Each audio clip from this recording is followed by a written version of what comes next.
unbelievable year today for darts. Yeah. One of the massive talking points was the Contenders when it was first announced in the Premier League. And have they given you a headache with how well they performed and the way the fans perceived it as well? No, what was nice about it was that initially on this world of social media, we all got slaughtered, what a rubbish idea. And the great thing about Match Review, when it's a good idea, I nick it. So, and if it's a bad idea, I dump it on the person who actually originated. So I'm going to tell you now secretly that Matt Porter's idea was the Contenders. And I wasn't sure. On the Friday I said, give me the weekend, let me think about it. And I said, but I don't understand the principle of, in a league format, different people playing. It doesn't seem. Over the weekend, I kept seeing more and more benefits to it. And I phoned Matt on the Sunday night, I went, go on then. And by the way, Matt, if it works, it was my idea. And it worked better than we could have ever dreamed. The players responded. I don't think anyone will forget the entrance of John Henderson in Aberdeen. It was one of the greatest entrances I've ever seen. They all played out their skin. None of them won. A few got draws, but they knocked on the door. And in this world of opportunity that exists within the BDC, the harder you knock, the more likely you are to be heard. So they've given me a problem, because I know there's half a dozen players out there that actually, subject to a few good results this season, are really knocking on the door of Premier League, and the Contenders is an idea that's here to stay for a little bit longer. I was going to say, gone are the days where we just see 10 players in the Premier League. Is that done, man? I think the 10-player, or the 9-player format with the Contenders works, and I think down the road you could actually see a day when there's a Contenders tournament with the winner of that tournament being qualified automatically for the following year. We're not there yet. I don't like to move at speed. I'm quite conservative in my selections, and I think the Contenders has got at least another year, and there's a lot of young players out there that we want to see. I want to see Corey Cadby out there. I want to see, Nathan Aspell's gone on to be a big success. Probably the worst player in the Contenders and the best player outside of that. Because Dobie's out, Steve Lennon, these type of players are knocking on the door, and there's a few others. So it's all about giving people an opportunity, showing what you've got, and then saying to them, now you've got to perform on the big stage. I need to have a reason to put someone in the Premier League. So they've got to win a major, or they've got to feature in a number of final stages at majors, and then it puts the pressure on those other boys. They're not automatic selections, are they? The World Series as well, it's getting bigger and stronger. What territories do we think we're moving into next, and can we see anywhere new for 2020? I think we're going to make an announcement quite soon. There's going to be some interesting developments in America, because we've got a big TV contract there, and it's a big country to conquer. It's not going to be easy, but I'm looking at Scandinavia. I think there's a market out there. Again, we're back looking at, can we bring back something in China, because potentially it's big markets. World Series is a media platform for us, where we take the best players in the world against local players, put it on TV and try and spread the game, and it's working. But it's an evolution over a period of time.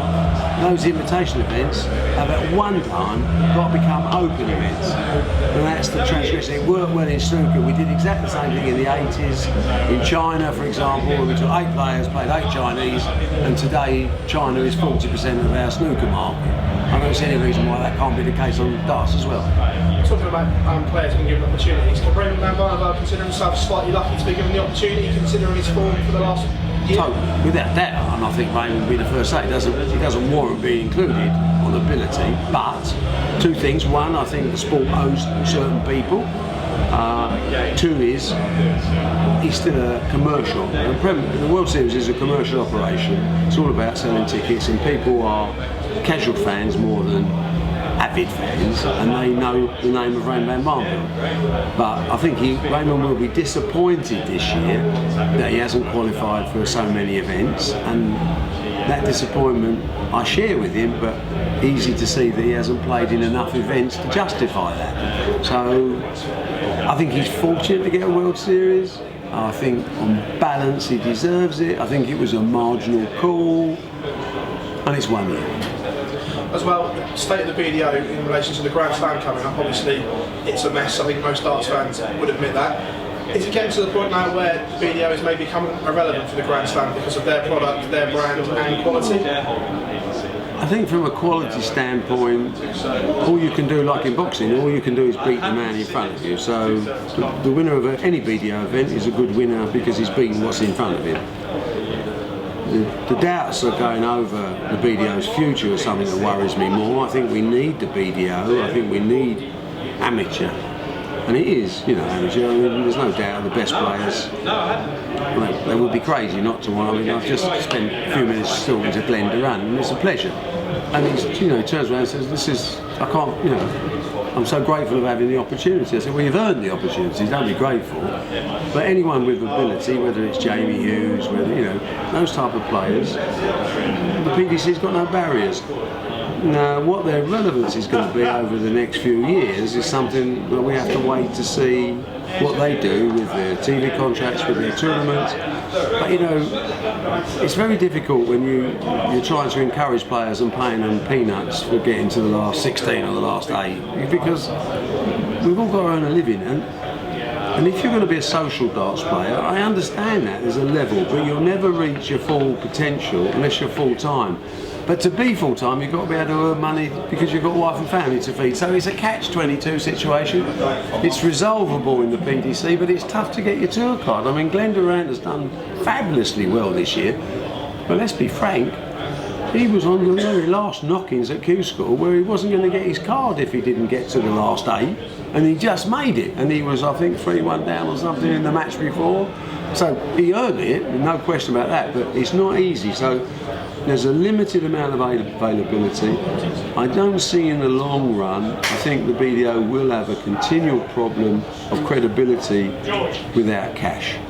And that's going to be the issue, is how can they finance something that will be meaningful for their players within their business model that they have to operate. And of course, they're not up against us, they're not competition to us. I think we can live in harmony, and I think there is a role for both of them to play. But they've got to be realistic, and let's wait and see. I mean, our door is always open to see how we can help, what we can do. The Grand Slam is a prime example. I know that Matt will be talking to Des Jacklin this week, sorting out their 8 players, and we're giving them their 8 players. And we've no plans to reduce that at this stage, but we have to wait and see how their part of the game develops. Heading into the match play as well, we had so many questions about arguably the best 2 players in the world in the fitness of Gary Anderson and the form of Michael Van Gerwen. Yeah. Is that a concern, like the form of the best player in the world right now? No, I mean, it's just an open. I mean, to my mind, if the form dips, it opens the door for someone else to be the best player in the world. That's sport. So there's everyone there, they all want to be Gary Anderson, they all want to be Michael Van Gerwen. Well, yeah, here's 3 darts, go and show me. It's black and white, isn't it? It's a meritocracy. So no excuses. You're old, you've got bad back, tough shit. Get on with it. And if not, someone else will get on with it for you. And that's the essence of why we're such a vibrant sport. The other one that gets brought up on social media quite a lot is the state of the match boards on TV. Has that been looked at? Yeah, we've just done a complete analysis of it, and the numbers are, actually quite good for the dartboard. I mean, we look at it, of course, because if it does happen at a significant moment in a match, it draws more attention to it. But when you actually look and say, and some of the numbers I think are going to be published next week, is like Michael Van Gerwen has thrown 61,000 darts in the last 12 months, and we've analysed every dart. And of that 61,000 darts, I think he had two bounce outs. 2 out of 61,000 is not bad. Other players have had a higher percentage because of the way they throw a dart, So it's all a bit complicated. We want a fair, level playing field. I think we're always going to get issues of darts that either hit another dart or hit the steel surf of the wire, and other darts that just for one reason or another come out, and that can be down to a bad dartboard, it can be down to atmospheric conditions. Much too complicated for me, but the Stato boys will be delighted to know all of this is going to be released, and it's a humongous amount of work to get all these figures. And I think the percentage we're down to on bounce out, the average percentage of bounce out was somewhere around 0.3% of darts thrown. So is that good? Is that bad? I don't know. You tell me, because that's your job. Quick one from me. You mentioned in the PDC, you talked about major winners and all that sort of stuff. You talked about bringing into the Premier League, basically, you'd have to think about that. Does that basically mean that that's going to, if you get opposite to the top 4 in the world, could be not necessarily guaranteed a place, but will be definitely going to I think Nathan has done. He's put his name bang in the frame. You've only got to look back on previous selections to say that players that have won tournaments, or James Wade and people like that, have been looked upon because they've proved their ability to compete at the highest level. So whilst you never want to take away the drama of the last night of the World Championships, I think Nathan Aspinall has made his claim in the loudest possible way.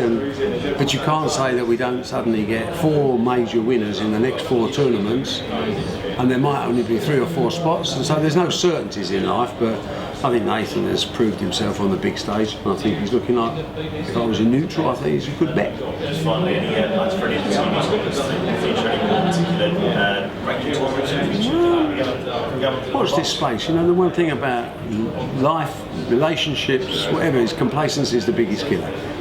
There will never be a day when I don't spend most of my working hours trying to think of something new that keeps the game vibrant in the public's eye and improves profitability. Funnily enough, one of my key cornerstones, we have a great, sustainable, profitable business where prize money has gone from £500,000 when I took over to 15 million, and I don't intend stopping now, so we're going to have to keep coming up with new ideas, and there'll be 1 or 2 things that will probably shock you over the next few months where you think, bloody hell, that's what Barry Hearn was talking about. There's going to be always different things. The game will continue to progress and continue to give opportunities and continue to pay players life-changing money if you're good enough, and if you're not, get another job. As always, Barry, thank you. All right, well done, boys. Barry, we saw the success of Lisa Ashton Yeah. in the PDC World Championship, and we obviously saw Kira Suzuki, big draw at BDO World Championships. Is there any plans to expand the number of ladies? Not at this stage. I've got to be slung out because the man himself is here now.